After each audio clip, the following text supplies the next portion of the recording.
Hola mundo de Internet. Este es el Dr. Rob. Sigo con mi serie sobre cómo Dios específicamente y a propósito diseñó las especies para que cambien con el tiempo.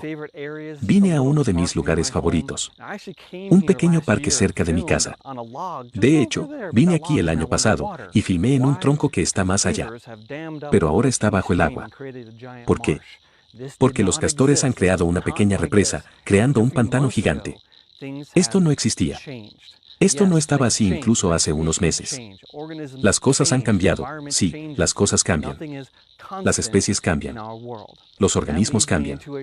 El medio ambiente cambia. Nada es constante en nuestro mundo. Lo que me lleva a una discusión sobre cómo Dios diseñó las cosas para que cambien. Si no has visto mi primera parte en esta serie, te animo a que la veas, habrá un enlace abajo. Hablé en términos generales de los llamados baramins pluripotentes. Si quieres saber qué es eso, necesitas ir a ver el primer episodio. Pero básicamente solo significa que Dios puso mucha diversidad genética en sus clases creadas. Y con el tiempo esa diversidad genética funcionó solo para producir los cambios. Es un brillante diseño, ha permitido a las especies persistir en esta tierra, incluso cuando la tierra ha cambiado, incluso con el desarrollo de mutaciones e incluso cuando han surgido nuevas amenazas. Todavía persisten por esa brillante ingeniería que Dios puso en su creación inicial. Hablé de varias formas diferentes sobre cómo surge esa diversidad. Primero, a través de la aparición de rasgos recesivos homocigotos, como el color blanco, en una población de color oscuro.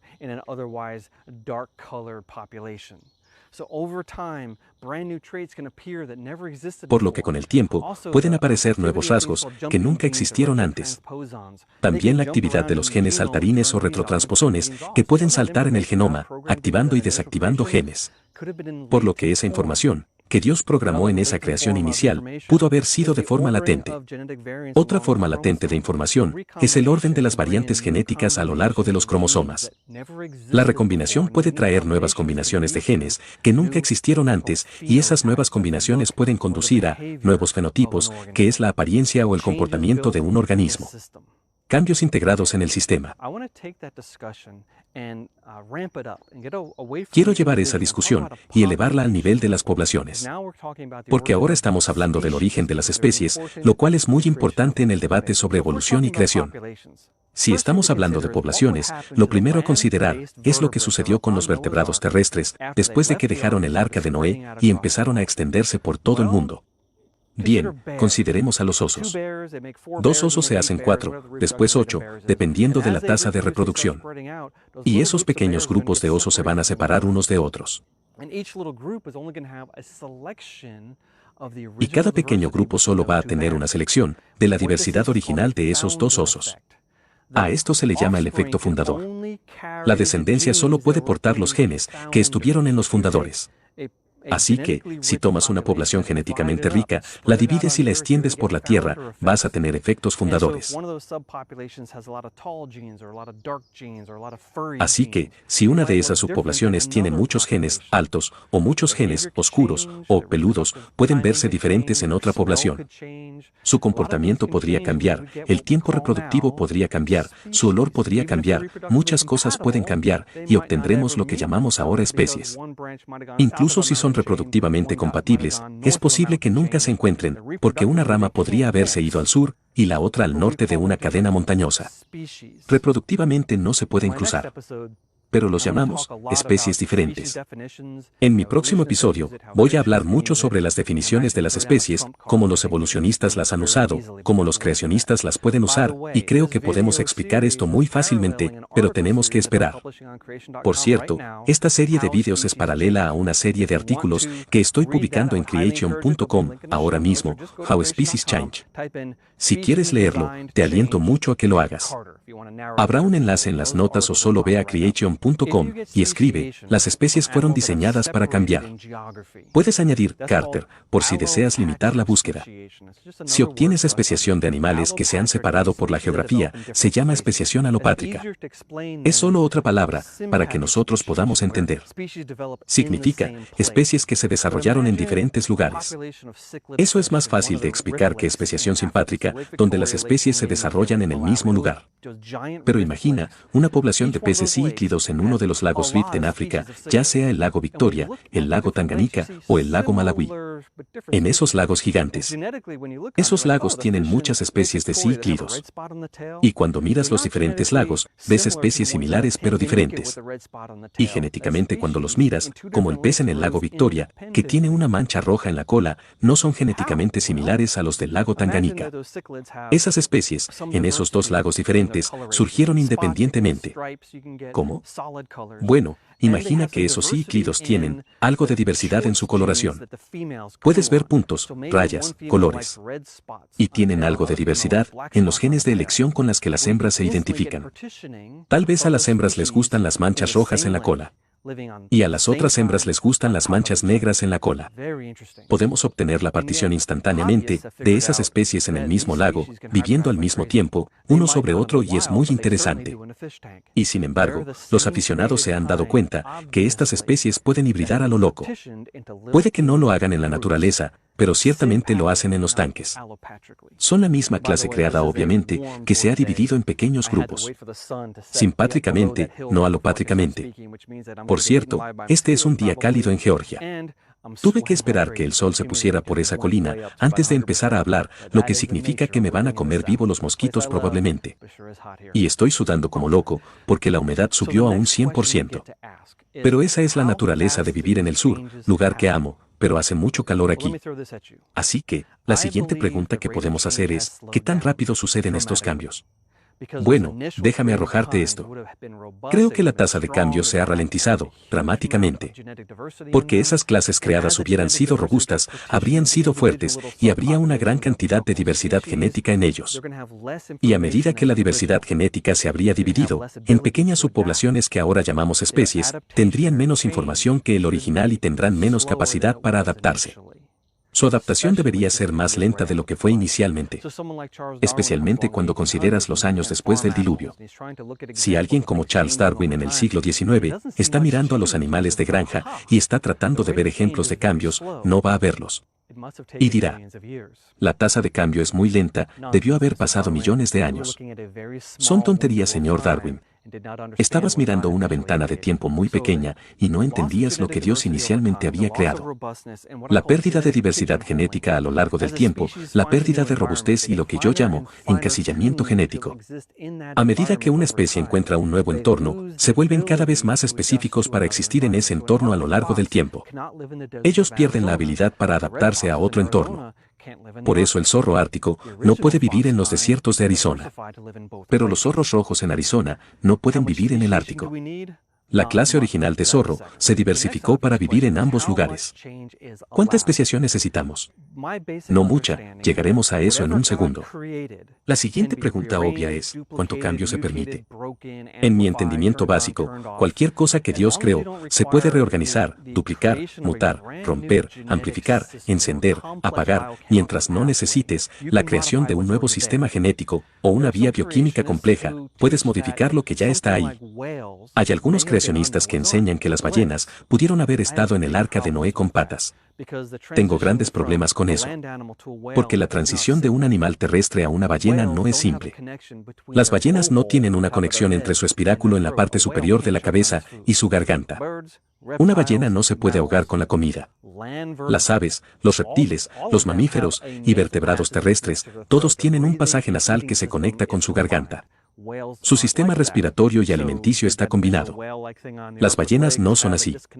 Entonces, ¿tenían las ballenas con patas a bordo del arca un sistema desconectado? Habría sido único entre todos los demás vertebrados terrestres.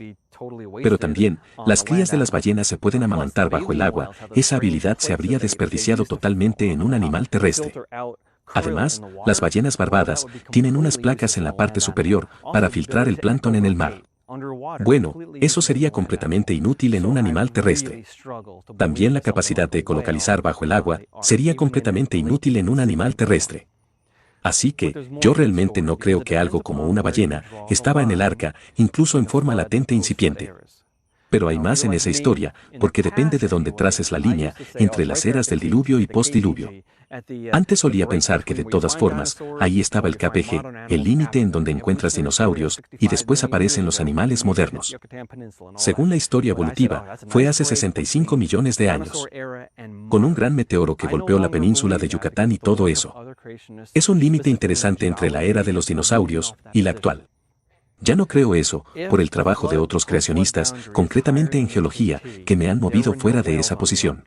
Si el límite postdiluvio está arriba del KPG, no había ballenas en el arca, porque hay ballenas enterradas en esos sedimentos, así que existieron en el diluvio. Segundo, si las ballenas estuvieran en el arca y el KPG, que es el límite postdiluvio, entonces no tienes mucho tiempo para eso que llaman desarrollo evolutivo. ¿Cómo quieres llamarlo? ¿Pérdida de patas hacia el agua a partir de un animal terrestre? No tienes mucho tiempo, porque sospecho que la tasa de sedimentación se ralentizó después de que terminó el diluvio. Por lo tanto, gran parte de esa sedimentación inicial fue más rápido. Y cuando miras el registro fósil, las ballenas se ubican en la mitad de tiempo entre hoy y la época en que existían los dinosaurios, según el modelo evolutivo. Así que no tienes mucho tiempo para que estos cambios radicales sucedan. No estamos hablando de leones, tigres y gatitos cambiando o desarrollándose a partir de otra criatura similar. No estamos hablando de perros y lobos a partir de una criatura similar a un lobo. Estamos hablando de cambios radicales que requieren de algunos cambios grandes y tal vez incluso desarrollar nuevas vías moleculares. Para mí eso no está permitido en el sistema que Dios creó. Es posible que todavía tengamos que resolver las matemáticas y sus implicaciones. Se ha planteado la pregunta, así que vale la pena hablar sobre ello, pero simplemente no lo creo.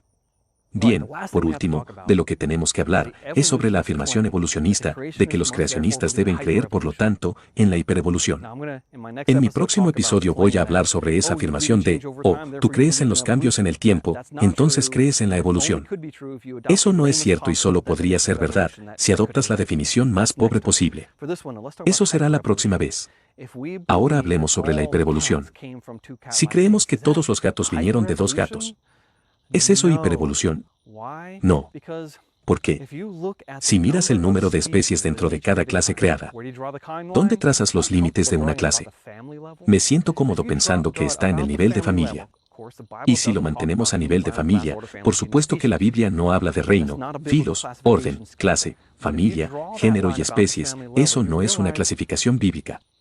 Pero si trazas esa línea sobre el nivel de familia, te das cuenta que hay solo unas pocas especies dentro de cada clase creada. No estamos hablando de escarabajos, gusanos, mariposas y peces, de cosas que no tenían que estar en el arca. Pero de los vertebrados terrestres, hay solo unas pocas especies dentro de cada clase creada. Por lo tanto, no necesitas mucho cambio para dar cuenta de ellos. La mayoría de las familias de vertebrados tienen entre 5 y 20 especies diferentes, especies vivas ya que en algunas extintas podría ser el doble. Algunos vertebrados terrestres tienen, tal vez hasta 400 o más especies. Pero esas son para las especies más pequeñas, ratones y cosas así. Animales con tamaños de población muy altos, tasas de reproducción muy rápidas, animales que han tenido más generaciones para que se lleve a cabo la especiación, estando geográficamente desconectados. Porque los ratones domésticos en Noruega no pueden reproducirse con ratones domésticos de China, eso no sucede. Pero las aves pueden volar entre esos lugares. Así que las especies de dispersión de larga distancia tienden a tener menos especies por clase que las especies que no se dispersan a gran distancia y que tienen grandes poblaciones. Me refiero a los ratones, un par de cientos de especies en unos pocos miles de años. Imagina que esos dos ratones salen del arca, empiezan a reproducirse como locos y tienes especiación alopátrica. Y luego, una especie se vuelve a dividir. Una, y otra vez.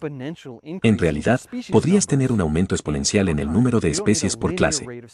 No necesitas una tasa lineal de formación de especies, aunque eso puede pasar. Podrías aún así explicarlo en el tiempo que tenemos de 4.500 años. Pero si tuvieras una tasa exponencial sería más fácil.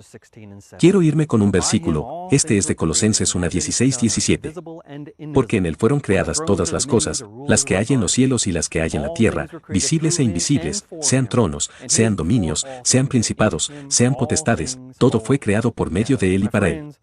Y Él es antes de todas las cosas, y todas las cosas en Él subsisten. Mis amigos, Dios es el maestro ingeniero. Él es un diseñador increíble que creó la vida para sobrevivir y persistir, a pesar de todo lo que lo natural del mundo caído puede arrojarle. El hecho de que las especies sigan vivas hoy es solo un testimonio de lo creativo que es Dios.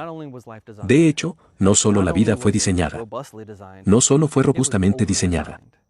Fue muy bien diseñada, a propósito, por un cariñoso, creador benefactor, que quería que la vida sobreviviera, aunque sabía que la caída vendría después de la creación.